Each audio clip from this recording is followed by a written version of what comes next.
Hello, Ryan here, aka Mac, and welcome. The Vulcan and AI Evocati tech preview test finally happened, but it certainly wasn't smooth sailing. As always, a huge thank you to all of my patrons and channel members. Thank you all so much for the support. Cannot do this without you guys. It is truly appreciated.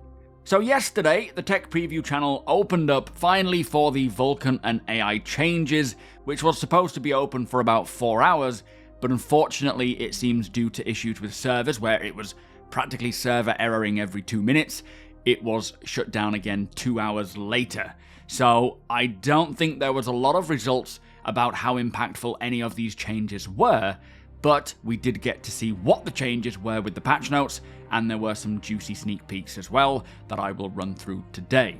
Now unfortunately, personally, I didn't get to actually try it myself, as I got home about 5:30, downloaded the patch, which took 2 hours, even though I did, during the 421 phase, copy my live build, change the file to tech preview, ready for this patch, but it still took a good 2 hours to download, and then by the time it had downloaded, I jumped on to try and launch, and I kept getting 60k errors because they'd closed it, literally the minute the patch finally finished downloading. But looking at the notes for the test, there was a lot of very interesting changes that I will run through today, and as I say, some nice little snippets, some sneak peeks as to things that might not be coming with this particular drop, whenever it does drop to the PU, but getting closer to being ready.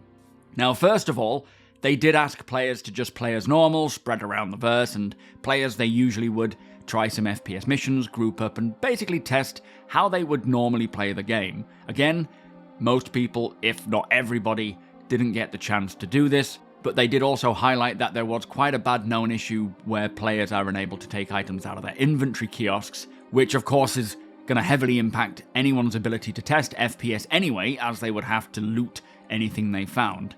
And I assume that this is one of the issues that may have been holding up the build from releasing earlier. Although it's not a major issue itself, for the sake of testing, it would still make PvE FPS specifically very difficult. Now firstly, let us talk about the Vulcan improvements. Now it says, this update brings the Vulcan improvements done from Squadron 42 to the PU. Now if you go back and watch the Squadron 42 gameplay demo from last year's CitizenCon, that whole build was running with Vulcan as default.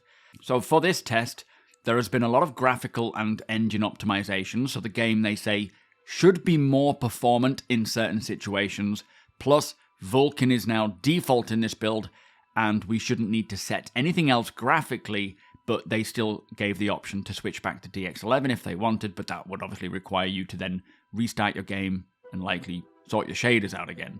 So it looks like for this build, Vulcan was the default option, and I presume now on parity with DX11. Whether it was using multi-threading, I don't know, but I assume it was.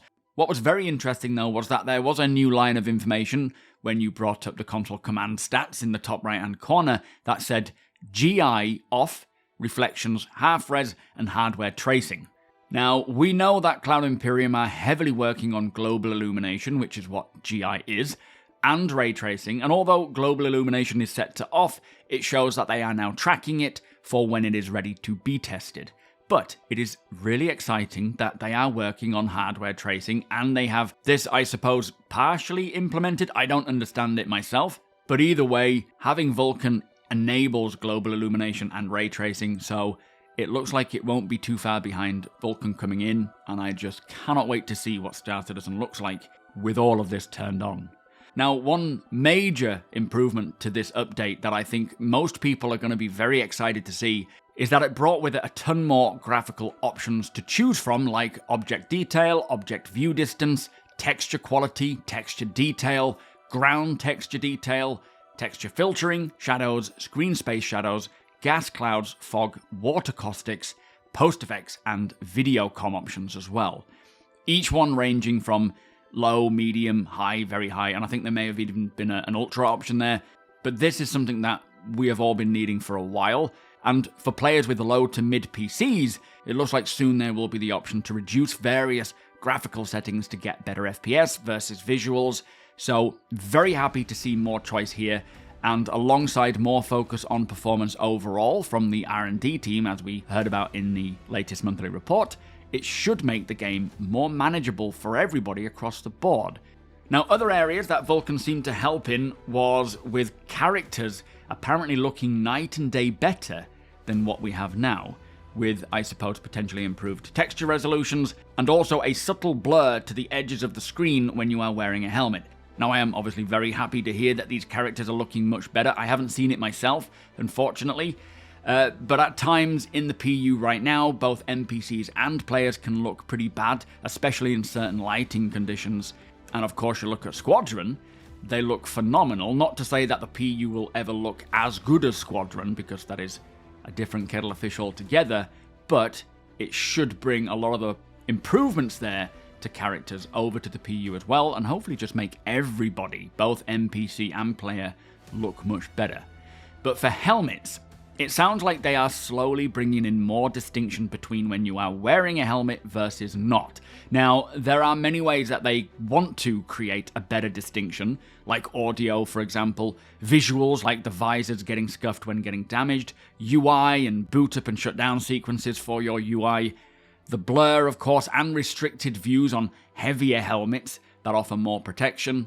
But one thing that was spotted in this build was how some helmets are now physicalized and can be held in the hand and then physically placed on the hip. Now, this is something I've been really excited to see for a long while, and I hope that it is indicative that this change is coming soon. Although not all helmets were physical in this test, so it might be that, one of them slipped into the build from the Squadron build, but eventually all armor items, legs, arms, chest pieces, and, of course, helmets will be physical models and not just a box. So I'm really hoping that they can start rolling that stuff out this year, but I don't think that was something specific to be tested in this build. I think it was just something that was part of the build by accident more than anything. Anyway, let us take a look at all of the AI stuff. Now, there was a lot of changes, a lot of improvements. Firstly, for AI in this update, there is now a more consistent and complete first reaction implementation, which is basically how the AI first responds to noticing something. And this can be visually noticing, audibly noticing, the radar, and so on. And depending on the time and strength of this event, like a sound or visual event, this would determine how the AI reacts and to what level they react. Now, this can scale from just simply turning their heads to whatever the event is, turning their bodies, then it may trigger an investigation, or they may draw a weapon and go into a combat stance. Again, depending on what happened and the severity of how that happened. They also have brought in distinct animations for each of these reactions, which is to help the player kind of visually tell what has happened. So even at range, the silhouette will change and you'll be able to tell if an NPC may be looking towards you. They have also added hooks for the designers to script level-specific behaviors when AI reach different awareness levels. So for example, they might get to the point where they radio for backup, so you know that more NPCs will be arriving soon. Now for tactics, the defender, the strafer, and the pusher behaviors have all had major overhauls to be more distinct, but still allow for customization and responses through different traits. And this will allow the designers to set up the preferences for AI to use cover. Now, this is relating to how each NPC has their own preferences in how they want to engage someone. Also, it'll be determined by their weapon. So, for example, a defender may sit back behind cover and put fire down range, maybe if they're holding an AR or more of a long-ranged weapon, holding that position, whereas a pusher may choose to keep firing and try to move closer to the target, especially if they have a shotgun. A strafer would, as you can imagine, try and flank, which should make it all much more challenging. And then the cover usage was also improved, as they say, including better support for switching body directions and the addition of cover reactions, which are basically animations used to provide responsive feedback for when the player compromises an AI's cover by moving around them. So basically, the NPCs will no longer just continue to blind fire even though you have clearly flanked them and gone round to the side. They will be more responsive, they will notice that you have moved, and they will engage appropriately. Now, it also says that a large part of the combat tactic work has been adjusting the TPS, or Tactical Position System, which is used to determine what cover and non-cover positions to use across each of the different tactic styles, with specific queries for each one, a better understanding of what is required, and fallback cases for when no perfect cover or position is available. And this Tactical Position System is basically great for making sure that no two NPCs do the same thing at the same time. They are reacting to not only what the player is doing, but what their comrades and their buddies are doing, and switching up the tactic to support the overall objective.